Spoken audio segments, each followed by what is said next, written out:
What, Christina, you mean you were in Honestbee before? Yes, for an eventful 1 year. And a Wow, lot okay. of story to tell. All right. So you will be able to share the nitty-gritties on why it eventually failed, right? We can talk about a pulse analysis. Yes, definitely.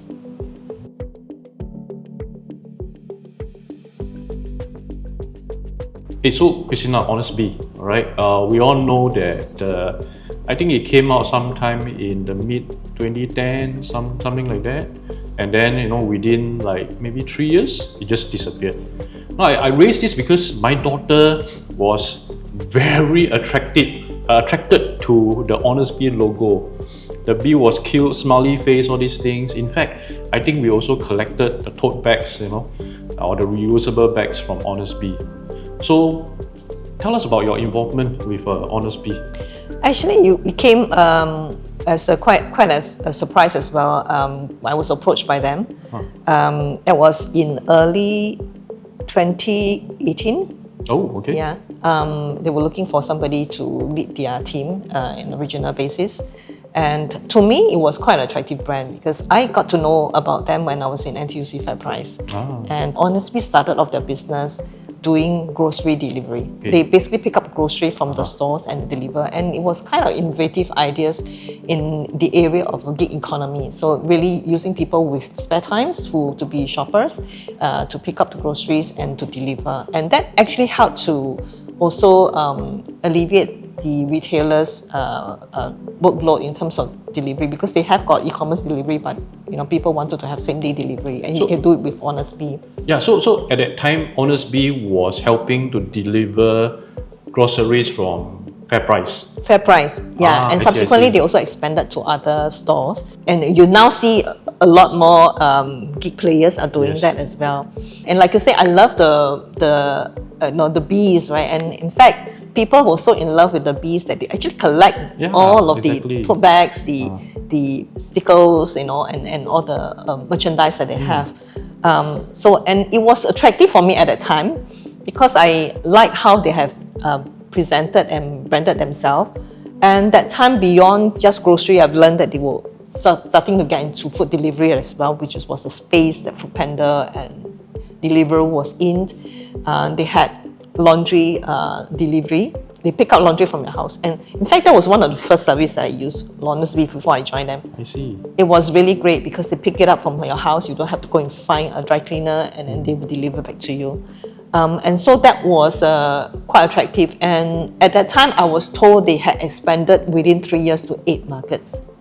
8 different countries? 8 different markets, wow. yeah. Okay. Because it was growing so fast, they were looking for somebody to come in to help to sort of pull the team together. Basically just getting more input from people who with more domain expert to come in to help join the team. So I went in and I learned a lot during the 1 year, and I tell you, there were a lot of smart people in the company. And one of the later things that, more prominent thing that a lot of people hear about is the Habitat. Yes. Which was kind of a retail physical outlet, and people remember most about that.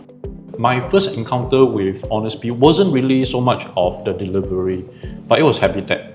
Because at that time, I saw, on the news, right, that there is this smart supermarket, and then there's a food court there. So I brought my family there, and especially my daughter, who was obsessed about that bee, right? The first experience I had there, or the first impression that I have there, is that wow, this is a very nice space. For a supermarket, it looks very atas, it looks very advanced, something that we don't see, from our everyday supermarket like FairPrice. And there's a food court there also, okay? But the first problem that I had there was, if I remember correctly, in order to be able to dine there, we must download an app. We cannot pay cash. So I download the app, need to top out, and then we can dine there, we can shop there. The shopping experience was also something like a novelty also, especially when we have paid for the items there, which in the first place are quite atas items they sell, I think. Yeah. And then at the end of the shopping experience, right, the things that we bought were delivered by this robot system, and then you can see the robot coming towards you, and then finally you can take that. So it was a very good experience. But the thing on my mind at that time was, can survive or not?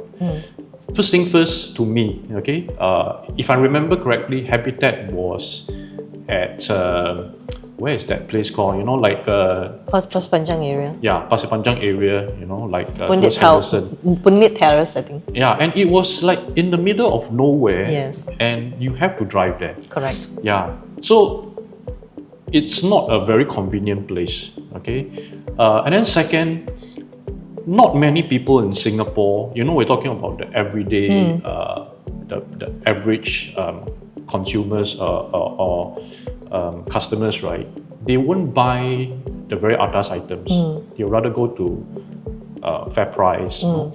And even the food court there, the food items aren't the cheapest. So after going there once, I never went there again until several years later, where that place have changed. I think we can talk about that later. So Habitat, was it as rosy as what, you know, I see it to be? I think your hunch were not wrong. In fact, when I joined, I heard about there's a project going on. It was very much under embargo. And one week after I joined, I finally got to visit the place. And it was, like you say, very impressive. But we were still at the stage of setting, maybe 2 or 3 months into the launch. We're still setting up. As a business person, I would go in, first question I would ask is really, how much is this going to generate in terms of revenue? And what is the cost of running that? And like you say, there are a few elements inside there. There is retail element where there are some products, and it was their intention to feature products that were not commonly available.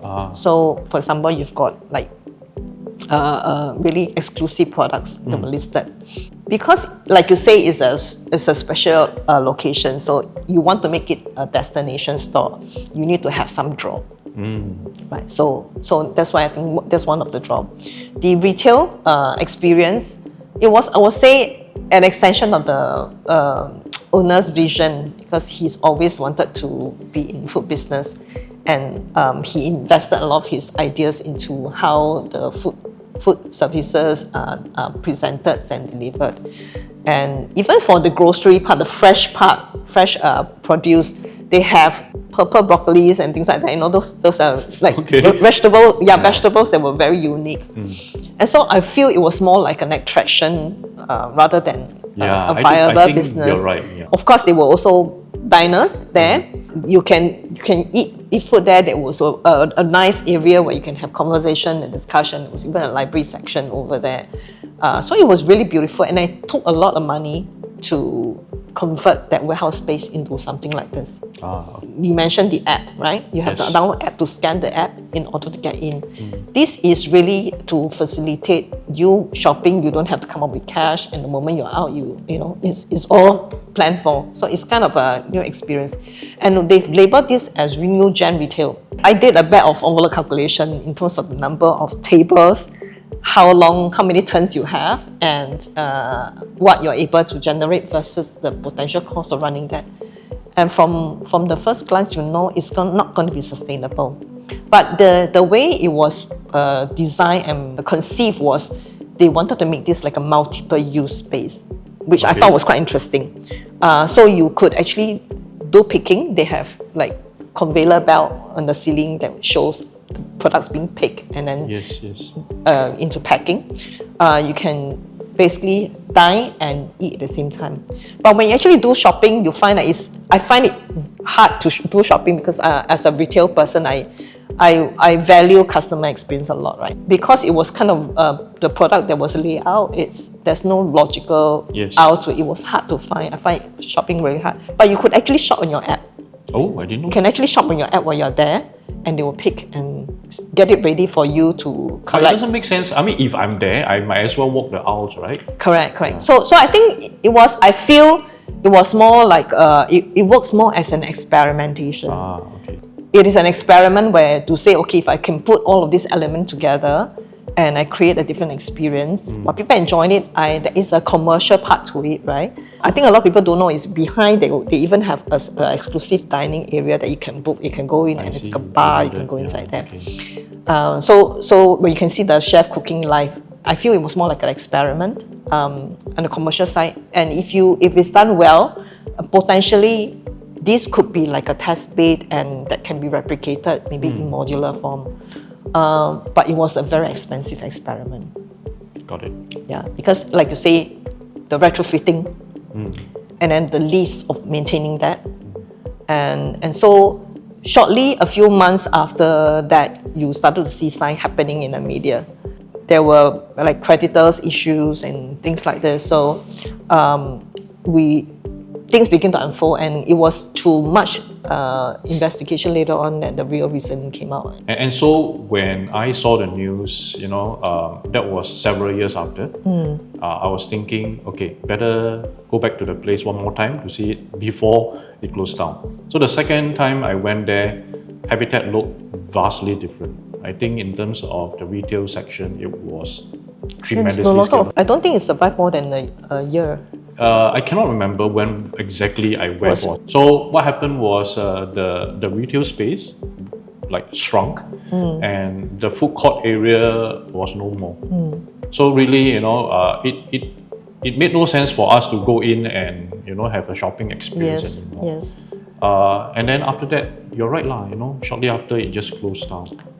What were the reasons why I think a lot of the reasons is out in the news, right? So what was very evident were, for example, creditor issues. Like some creditors were not being paid. Okay. I think it all started quite early on in 2019, right?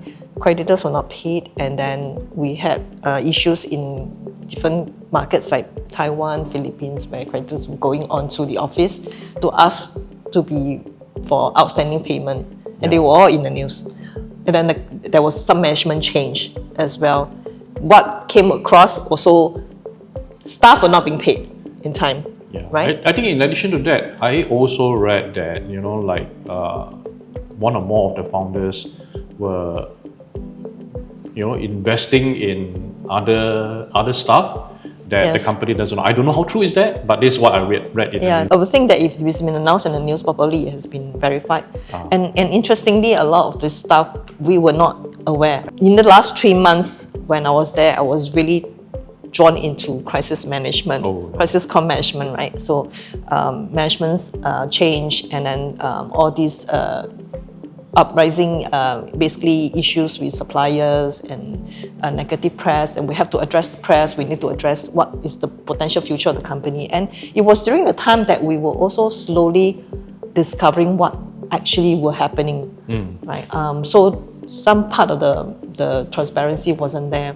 My observation, and through talking to my colleagues and people who have worked with Honestbee, a few things were quite glaring. One is that because I basically led the company before as a company management, one of the things I constantly will look into is really balancing between revenue, runway, and your burn rate. Honestbee was burning very high burn rate. One of the first alarming signs was within 3 years of its founding, it has got more than 1,000 staff in 8 markets. Huge. Okay, and that exclude all the delivery? No, those are not included in staff. Okay. Yeah, they were growing. I think as some of the members also leadership also expressed they were at the growing impressions that funding was not an issue, and then there was no knowledge that there was an issue with fundings. I think people on the front line were really just growing and hiring. Got it. So there is this high burn rate that was uncontrollable. I think another contributing factor would be a case where I noticed that they have got multiple business units, and they try to replicate that for all the different markets. Oh. Yeah, so for example, you want to do laundries and e-commerce, they have their own e-commerce store as well, and food delivery, but there were also incumbent competition in different markets. So not all of these business units may be viable. You can't just do a cookie cutter and just implement it on markets. And I find they probably found themselves in the situation where they stretch themselves too thin.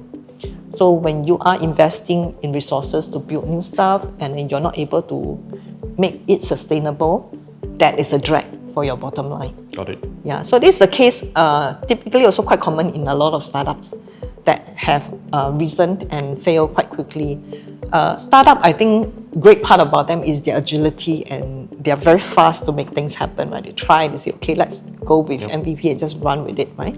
But they're not so strong in sustaining. So what brings you from 0 to 10 may not be the same as what you need from 10 to 100. When you go 10 to 100, and you need different expertise to come in to look at governance and things like that. So it was kind of one of those that could have been managed better. So in a nutshell, it is like, in too short a time, the business was spread too thin, and expanded too quickly into different avenues. Correct. And there wasn't real governance. Sure, that was also another reason. So honestly, Honestbee, I cannot term it as a SME because it has something like 49-50 million of funding, right? But it wasn't generating enough revenue to sustain. Okay, so if we can use Honestbee's lessons to be drawn from there to apply to let's say small businesses.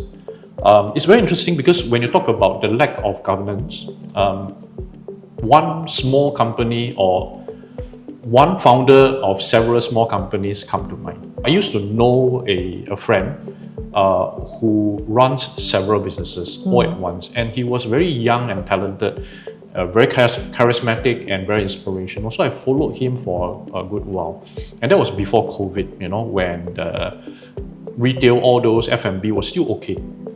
So he had a F&B, a restaurant, he has training company, he has a media company. Wow. And he told us that he has serial entrepreneur. Very sexy term. Yeah, it is. It was one of the reasons why I followed him. Because how fortunate is it for you to have 12, 15 different businesses and you don't have to be in any part of it. But it turns out, that he failed because he was spread too thin, and the people that he thought he put in charge of the several business were not leaders. They were just executors. Right. Yeah, so there's no governance, and when one failed, we will see a domino effect where everyone failed. So today he is doing a different thing altogether. So I think in terms of entrepreneurs, especially like small business owners, at the stage of wanting to expand their business, to scale up their business, even startups as well, there are similar lessons to be drawn for them, right? Correct. I think I've met quite a few people who are like that as well, who call themselves serial entrepreneurs, some very successful. Appeal, basically, I think as an entrepreneurial, you tend to see opportunities in every directions, right? And you wanted to try. And it's a great thing. You should always try new things. But in order to make it sustainable, it does make sense to make sure that there's some synergy. This is the classical business principle, even when we learn in business school, right? It's like even for a big corporation to expand, to invest into an adjacency business, they need to see, are there synergies? Can it fit into a system so that you're not diluting your resources and your expertise? So it seems like from the mention of your case that you have is they are multiple businesses and they may not necessarily work together, right?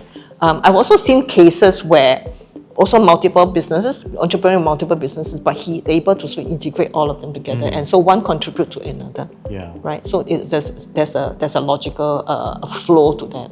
So yes, this is a typical case of spreading themselves too thin.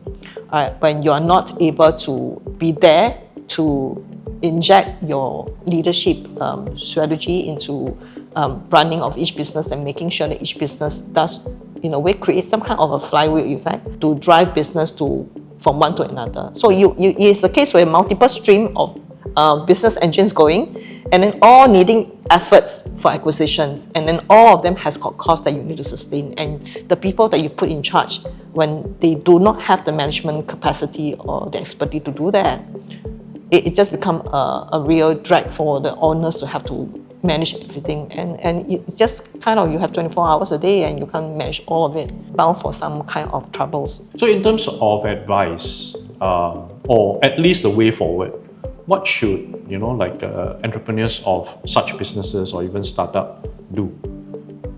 Right. I think key is, I think when you talk about scaling and growing, there are two aspects. One is really scaling. You starting with one or a couple of a handful, and then you expand and build from there. But you need to have very strong foundation for each of those, right? So that you can replicate the model, and it has to be sustainable.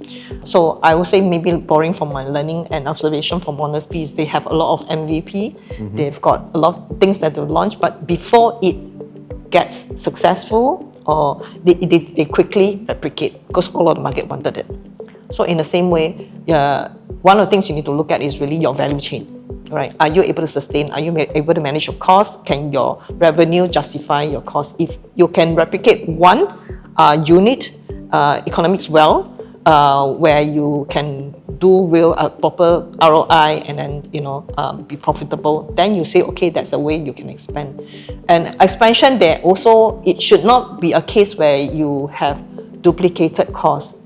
You need to think about how you can have economy of scales based on the foundations that you have. It's how you execute the multiplier effect. So value chain is one thing that you need to start looking at. Okay. Two is also the business model. So as you expand, do you have to be vested? There are many ways to expand, right? So expansion could be you invest it on your own and you replicate the business on your own, or do you franchise it, or do you license it? There are many ways you can do that, or you productize it. These are some of the things that need to be considered, and this is where some external input would be useful. Yeah, you're right. Because I mean, as a small business owner myself, right, I need to constantly worry about 12 different things. And there are blind spots that I will never see, and I don't even know that they exist. So getting someone like you to be able to contribute, and then come in from a third person perspective to give inputs, to give insights, will be a lot more valuable. And of course, I think from the Honestbee experience is, I also underscore the importance of ensuring that you do good balance between your revenue runway, building that, but also your burn. Yeah. Very, very important. Otherwise, you can't sustain. Well, it's a delight to hear your stories about Honestbee. Yeah. So thanks for this conversation. Thank you. Yeah, it was great talking to you.